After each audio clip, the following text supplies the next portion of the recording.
Most parents and leaders strive to do what's right for those in their charge, but sometimes those good intentions, our instinct to help and protect, can become the thing that holds people back.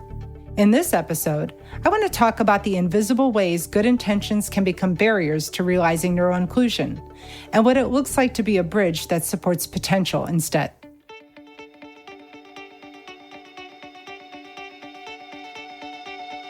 Hi, I'm Dr. Theresa Haskins, and welcome to Think Differently, the podcast that challenges the status quo and explores the power of neurodiversity to create a more inclusive and accessible world. Together, we will talk about everything from the value of different perspectives to the limitless potential of human beings. We'll explore how embracing differences can lead to endless possibilities and how you can maximize strengths to make a positive impact on the world. So sit back, relax, and join me as we get ready to think differently. Hi, everyone. Today, we're going to talk about how good intentions often become barriers. I believe that parents, teachers, and leaders want to do right for their people. They genuinely care, be it their employees, students, or their own children. And for those with neurodivergent individuals they love, they want people who are compassionate and care about those with autism, ADHD, or learning differences. We want people to meet them where they are, support them in their different ways, say the right things. We advocate fiercely for our own. But here's an uncomfortable truth. Good intentions don't always lead to inclusive outcomes.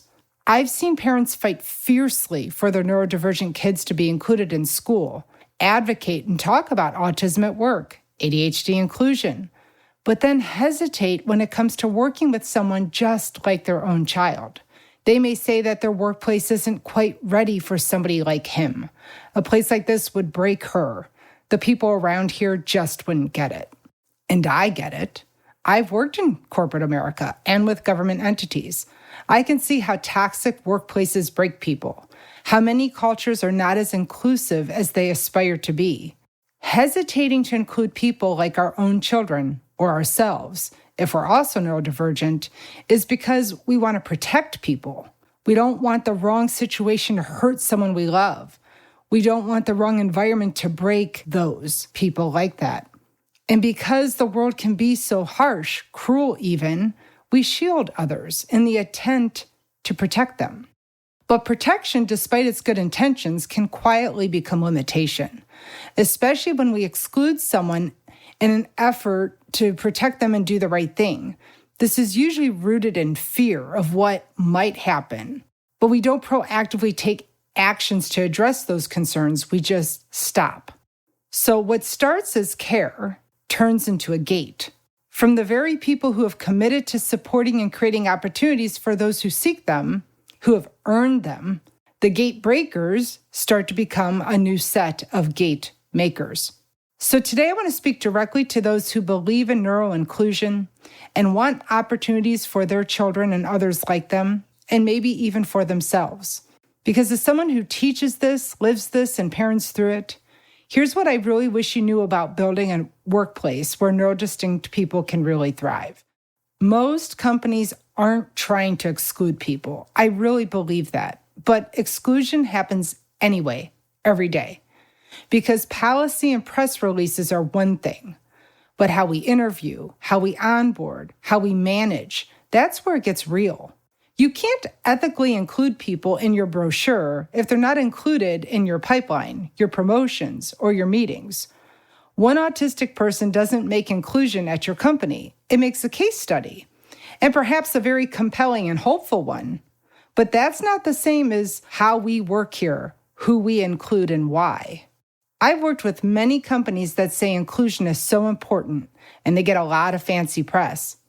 They are part of all the disability in organizations, and they win awards and are recognized at being great at neuroinclusion. But then they keep hiring the same kind of safe fit, someone who communicates in the more expected rhythm, shows confidence in a neurotypical way, and already knows how to play the game. The longer these programs that promoted autism at work persisted, the more you dig in the data, the more you find that the majority of the individuals aligned to these programs are late diagnosed individuals. And while I recognize these people need support, these are not folks that are captured in the statistics people are using to justify these programs. CDC captures data by age of 8. The 85% quote of underemployed and unemployed autistics is based on longitudinal data, and these programs aren't even getting close to addressing the original problem statement, and are now leveraging new knowledge and increased diagnosis of level 1 autistics to validate their programming. I have quite a few doctoral students that have studied autism inclusion specifically in the workplace to expand upon and validate my own research. And one of the trends I keep seeing is where we're doing a better job at asking when the autistic participant was diagnosed as part of the data collection in a study. And this is great because it gives us more insight into who is getting opportunities in this program and what is working, and where we have opportunities for some serious improvement.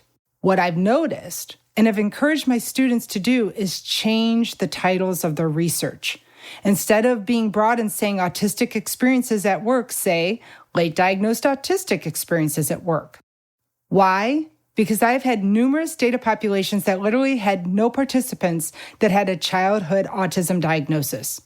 And while autism is a spectrum, the life experiences and level of impact and lack of supports would be quite different from children diagnosed before they started school compared to a population of adults diagnosed after the age of 25.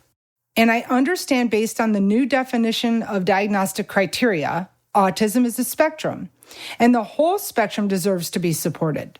However, it's important that we are not twisting data to serve our narrative.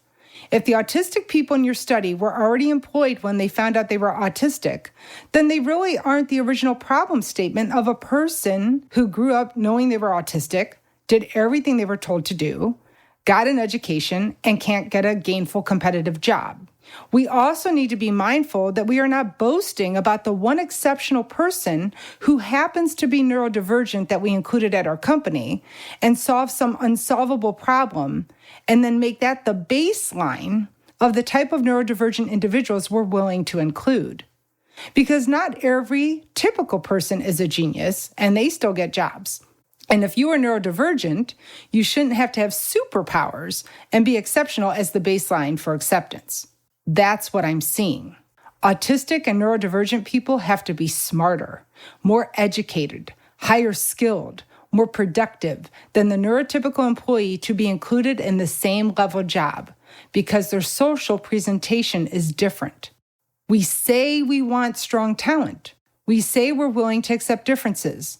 But when we put it into action, I see intent degrade, and we slip right back into normative expectations. So I can tell you, intent isn't enough for any of this to matter. It has to be paired with action and accountability. Outcomes are what matter. And right now, overall, we're not doing so great at achieving our goals in neuroinclusion work. Not because we're not making strides, but we have not made the progress you'd expect in the last decade when you peel back the numbers and see what autistics are actually being included and who is still struggling at the gate. While workplaces are still a battle, we are making some terrific progress in education. Now look, I'm not trying to throw a dart at any of the hardworking people who are fighting the good fight. They are doing what they can, as best they can, in systems that are getting better, but are still not ready for the full spectrum of neurodivergence. Autism advocates, I see you, I'm with you, but we have to keep trying. And we also need to stop oversimplifying, sensationalizing, and making things sound better than they are. We can simplify that it's not hard to include neurodivergent people at work because it really isn't if you have a capable, psychologically safe, and adaptive leader. But that's the ingredient that's foundational. And without it, all the rest is empty promises. And the next part is hard to say, but I think it needs to be said. Some of the biggest barriers to neuroinclusion don't come from strangers. They come from the people closest to us, our parents, teachers, and friends. I remember when Danny Combs came on my podcast last year, and he shared a story about teaching neurodivergent youth skilled trades. Yet, he shared how some parents often hesitated to let their children learn how to use a welder or operate a saw. And it wasn't because they didn't believe their child should have opportunities and that they didn't want them to succeed. It was because they were scared. It was because they were afraid that maybe their child get hurt, because they didn't have confidence in their abilities. And had Danny not asked them to trust him and had shown them what their child could do if given the chance, that young adult would not have had the opportunity to prove they could do a seriously skilled trade, nor have the opportunity to develop a useful skill for gainful employment. And that story stuck with me, because if even the people who love us the most hesitate to trust us with real tools, real jobs, real tasks, how will anyone else ever believe in us? How can we ask others to take a leap and provide a chance when our biggest cheerleaders pause when thinking about what they would allow their own child to do and try, and who they would ultimately be willing to include in their own place of work? You can be a bridge. You can be a scaffold. If you're scared about what could go wrong, break a new opportunity down into smaller pieces. Provide guidance, training, support, but please, God, give them an opportunity to try and learn. You can put in guardrails, but please don't put up more gates and walls. Don't block others from realizing their full potential. They need you to be holding the sledgehammer with them. The biggest default phrase that I hear isn't that we won't ever permit the chance, but we're just not going to try it yet. We're not ready, not today. So let's talk about the phrase, they're not ready. That phrase shows up everywhere. Schools, interviews, leadership programs, parents supporting the next life transition. But here's the thing. Not ready usually means less about the person we're talking about and more about the person saying it. It usually means uncomfortable for me. It means they don't move like me. They don't match what I was expecting. They don't move at the same speed. I'm not confident in the outcome. When we say someone isn't ready, we have to ask, ready for what and by whose definition? Some of the most brilliant people I know would have been labeled not ready at 18, 28, even 38. But that didn't mean they weren't capable. It meant the system hadn't figured out how to see their talent yet, how to effectively support them in new situations, or to just give them the opportunity to show what they could do. You don't move forward if you allow fear to slow you down. We always talk about innovation and change, but you don't do that unless you're willing to try to overcome the obstacles that are actually the barriers. It's not about stretching. It's about rethinking what success can look like, redefining what potential feels like when it doesn't match your usual instincts. So neuroinclusive leadership means asking different questions, not just who's getting hired, but who's being stretched, who's being quietly dismissed because of assumptions, who's not getting an opportunity because of your default image of what you think ready looks like. And so what this means is we have to make spaces for people to contribute, not after they've adapted to you and your way of doing things, but when we've created a space where we could meet them halfway. Look, none of us are perfect, and no one is asking you to be perfect, but I am asking you to be honest about who you trust, who you include, who you develop, and who you dismiss consciously or not. Because that gap between what we say and what we do, that's where inclusion dies. So whether you're a parent, a people leader, a hiring manager, an advocate, or all the above, just remember, you can be the bridge, be the scaffold, just don't be a wall. Thank you for listening to this episode of Think Differently.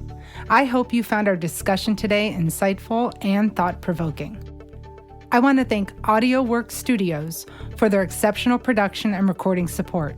Without their expertise and dedication, this podcast would not be possible. If you enjoyed this episode, we encourage you to share it with others. Your support helps us to reach new audiences and promote neurodiversity in our world. Also, be sure to subscribe to this podcast on iHeartRadio, Spotify, Apple Podcasts, or your favorite platform so that you can stay up to date on the latest episodes. We look forward to seeing you again soon on Think Differently.